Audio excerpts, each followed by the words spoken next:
I've been involved in genealogy, so that's how this whole thing got started. I was tracing my family and so forth, and I had been in contact with cousins up here and cousins back in Pennsylvania and other places because a lot of people moved out. I asked, I said, where is grandfather buried? And then they told me the Seda Cemetery up in North Charleston. And then when I did come up, looked at the cemetery, it was completely abandoned. When I first moved in 2 years ago, it was just like walking into the woods and just stumbling across 663 graves out of nowhere. Just say you're taking a hike, for example, and then you run into it.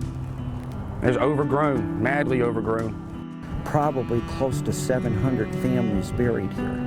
Boy, it needed some work, and I wasn't sure whether or not I could really do it. I'm reaching out to a lot of people. I've set up a Facebook thing and a website that I'm trying to contact the other families involved. More and more are going to be getting involved. Well, it's funny, I heard somebody out here weed eating, so I went up there and spoke to him for a second, went back down to the house, got my weed eater, came back up and been with him ever since. One day I was here cleaning up this area and I came across, and it was all covered up here and buried, and that's my grandfather. Well, my involvement is pretty much trying to help the community, keep everything cleaned up. It's kind of a pretty rough neighborhood the way it is now.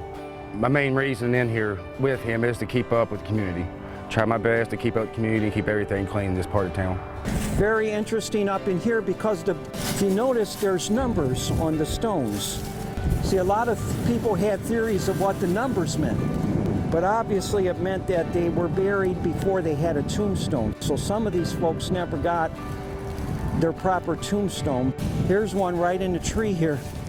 You can see it right here, number 9, but the tree grew right over it. Church groups, school groups, scouts, and anything that we can do, any extra help would be tremendous help. If somebody doesn't do it, they're going to just go down, and this was abandoned, and I said I guess I had to take some responsibility for trying to start something.